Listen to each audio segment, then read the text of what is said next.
Hi అండి, నేను మీ పార్థసారథి. మీరు చూస్తున్నారు పార్థు టెక్ వ్లాగ్స్. మనం ప్రీవియస్ వీడియోలో మొబైల్ కెమెరాకి సంబంధించిన ఫుల్ డీటెయిల్స్ అయితే తెలుసుకున్నాం. అందులో మనం మెగా పిక్సెల్ అంటే ఏంటి, మొబైల్ సెన్సార్ ఎలా ఉంటుంది, అది క్వాలిటీ ఇమేజెస్ రావాలంటే మెగా పిక్సెలే పనిచేస్తుందా లేదంటే ఇంకేమైనా అవసరం ఉంటుందా అనే విషయాలన్నీ ఆ వీడియోలో తెలుసుకున్నాం కదా.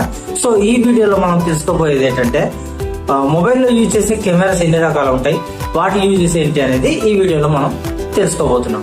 సో ఎక్కడ వీడియోని స్కిప్ చేయకుండా పూర్తిగా చూడండి.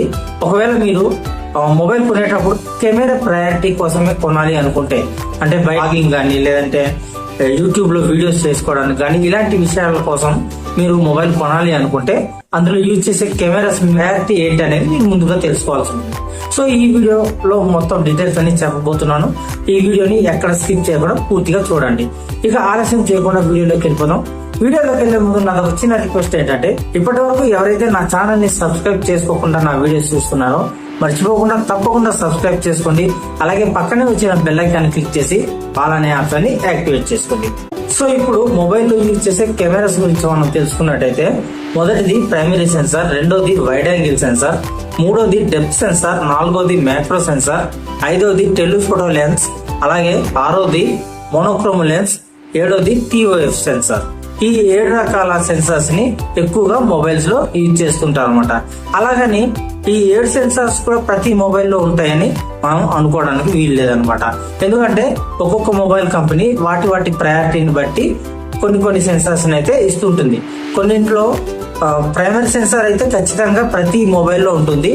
వాటితో పాటు wide angle censor, micro sensor, అలాగే డెప్త్ సెన్సార్ మాక్సిమం ఉంటాయన్నమాట.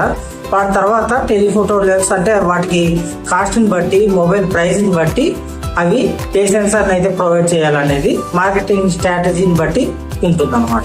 ఇకపోతే ఈ 7 సెన్సార్స్ ఏ విధంగా పనిచేస్తాయి అనేది మనం ఇప్పుడు తెలుసుకో. మొదటిది ప్రైమరీ సెన్సార్.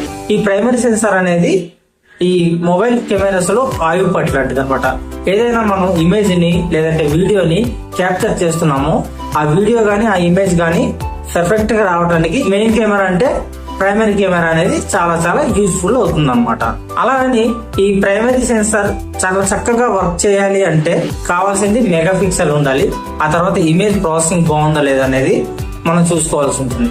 మీరు ఖచ్చితంగా ప్రైమరీ కెమెరాతోనే ఎక్కువగా వీడియోస్ తీస్తారు లేదంటే ఇమేజెస్ తీస్తాను అనుకుంటే మెగా పిక్సెల్ ని అలాగే ఇమేజ్ ప్రాసెసర్ ని కూడా మీరు కన్సిడర్ చేసి చూసుకోవాల్సి ఉంటుంది. కాకపోతే వైడ్ యాంగిల్ సెన్సార్. ఈ వైడ్ యాంగిల్ సెన్సార్ ఎందుకు యూజ్ అవుతుందంటే, మనం ప్రైమరీ కెమెరాతో తీసిన ఇమేజ్ ఏదైతే ఉందో ఆ ఇమేజ్ కంటే అదే డిస్టెన్స్ లో నుంచి మనం వైడ్ యాంగిల్ లెన్స్ తో ఏదైనా ఇమేజ్ అయితే అదే ఇమేజ్ ని క్యాప్చర్ చేసినప్పుడు కొద్దిగా స్పేస్ అనేది ఎక్కువగా ఆక్యుపై చేయడానికి అయితే పనిచేస్తుంది అనమాట. ఈ వైడ్ యాంగిల్ లెన్స్ మనకి ఎక్కడ ఎక్కువగా వర్క్ అవుతుంది అనుకుంటే, గ్రూప్స్ ఎక్కువగా ఉన్నప్పుడు, అంటే ఎక్కువ మంది జనాలు ఉన్నప్పుడు కానీ లేదంటే పెద్ద జాతరలు అలాంటివి జరుగుతుంటాయి కదా, అలాంటప్పుడు ఎక్కువ స్పేస్ ని మనం కవర్ చేయాలనుకున్నప్పుడు ఈ వైడ్ యాంగిల్ లెన్స్ అనేది ఎక్కువగా యూజ్ అవుతుంటుంది. ఇకపోతే మ్యాక్రో సెన్సార్. ఈ మ్యాక్రో సెన్సార్ ఎప్పుడు మనకు యూజ్ అవుతుందంటే, ప్రైమరీ సెన్సార్ తో కానీ వైడ్ యాంగిల్ సెన్సార్ తో కానీ మనం క్యాప్చర్ చేసే ఇమేజెస్ ఏమైతే ఉన్నాయో అవి కొద్దిగా దగ్గర నుంచి క్యాప్చర్ చేయడానికి అయితే అవి బ్లర్ అయిపోతాయి అనమాట. ఎందుకంటే అవి సెన్సార్ క్లియర్ గా తీసుకోవు. కాబట్టి ఈ మ్యాక్రో సెన్సార్ అయితే ఎక్కువగా యూజ్ చేస్తారు. మినిమం 250 మీటర్స్ డిస్టెన్స్ నుంచి కూడా మనం మ్యాక్రో సెన్సార్ తో ఈ ఇమేజ్ అయితే క్యాప్చర్ చేసే అవకాశం అయితే ఉంటుంది అనమాట. సో అందుకని మ్యాక్రో సెన్సార్ ని ఎక్కువగా యూజ్ చేసుకుంటే డెప్త్ సెన్సార్. ఈ డెప్త్ సెన్సార్ ఎందుకు యూజ్ అవుతుందంటే, మనం పోర్ట్రైట్ ఇమేజెస్ తీసుకున్నప్పుడు అంటే కేవలం ఏదైతే ఆబ్జెక్ట్ ను మనం ఫోకస్ చేస్తామో ఆ ఆబ్జెక్ట్ మాత్రమే ఫోకస్ లో ఉండి బ్యాక్ సైడ్ అంతా బ్లర్ చేయడానికి ఈ డెప్త్ సెన్సార్ అయితే ఎక్కువగా యూజ్ అవుతుంది అనమాట. ఇకపోతే టెలిఫోటో లెన్స్. ఈ టెలిఫోటో లెన్స్ ఎందుకు యూజ్ అవుతుందంటే, మనం కామన్ గా ప్రైమరీ లెన్స్ తో తీసినప్పుడు ఒక ఆబ్జెక్ట్ ఎక్కువ దూరంగా ఉందనుకోండి, ఆ ఎక్కువ దూరంగా ఉన్న ఆబ్జెక్ట్ ని మనం క్యాప్చర్ చేసిన తర్వాత అది కొద్దిగా జూమ్ చేసినప్పుడు కొద్దిగా నాయిస్ అయితే కనిపిస్తుంది అనమాట. అలా నాయిస్ రాకుండా ఉండడానికి టెలిఫోటో లెన్స్ డిస్టెన్స్ ఎంత ఉంది, వాళ్ళు కెపాసిటీ ఎంత ఇచ్చారనే దాన్ని బట్టి అంత డిస్టెన్స్ లో ఉన్న ఒక ఆబ్జెక్ట్ ని మనం క్యాప్చర్ చేసినప్పుడు ఇమేజ్ ని మనం కొద్దిగా జూమ్ చేసి చూసినప్పుడు కూడా దాని డీటెయిల్స్ అనేది పర్ఫెక్ట్ గా రావడానికి టెలిఫోటో లెన్స్ అయితే యూజ్ అవుతుంది. కాకపోతే మోనోక్రోమో లెన్స్. ఈ మోనోక్రోమ్ లెన్స్ దేనికి యూజ్ అవుతుందంటే మనం పర్ఫెక్ట్ గా బ్లాక్ అండ్ వైట్ ఇమేజెస్ తీసుకోవడానికి అయితే ఈ మోనోక్రోమ్ లెన్స్ అయితే యూజ్ అవుతాయి. కాకపోతే లాస్ట్ బట్ నాట్ లీస్ట్ అన్నట్టుగా TOF టైమ్ ఆఫ్ ఫ్లైట్ అని అంటారు.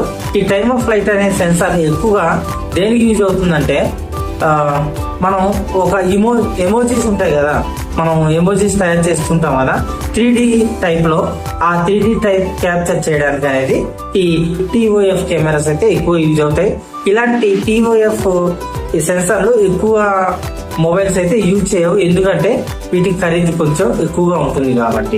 మీకు ఇప్పుడు అర్థమై ఉంటుంది అనుకుంటాను మొబైల్ కెమెరాస్ ఎన్ని రకాలుగా ఉంటాయి, వాటి యొక్క పనితీరు ఎలా ఉంటుంది, అవి ఎందుకు యూజ్ అవుతాయి అనేది ఈ వీడియోలో మీకు ఎక్స్ప్లెయిన్ చేశానని నేను అనుకుంటున్నాను. సో ఈ వీడియో మీకు నచ్చితే లైక్ చేయండి, మీ ఫ్రెండ్స్ అండ్ ఫ్యామిలీకి ఎవరికైనా యూజ్ అవుతుంది అనుకుంటే షేర్ చేయండి. అంతేకాకుండా ఫస్ట్ టైం నా ఛానల్ చూస్తున్నట్టయితే మర్చిపోకుండా తప్పకుండా సబ్స్క్రైబ్ చేసుకొని పక్కనే వచ్చిన బెల్ ఐకాన్ క్లిక్ చేసి ఆల్ అనే ఆప్షన్ యాక్టివ్ చేసుకోండి. అప్పుడే నేను ఇటువంటి ఇన్ఫర్మేటివ్ వీడియోస్ ఏవి చేసినా మీకు నోటిఫికేషన్ రూపంలో వస్తుంది అనమాట. Thank you friends. నెక్స్ట్ వీడియోలో మరొక ఇన్ఫర్మేటివ్ వీడియోతో మీ ముందుకు వచ్చేస్తాను. అంతవరకు సెలవు, bye bye, sign out now.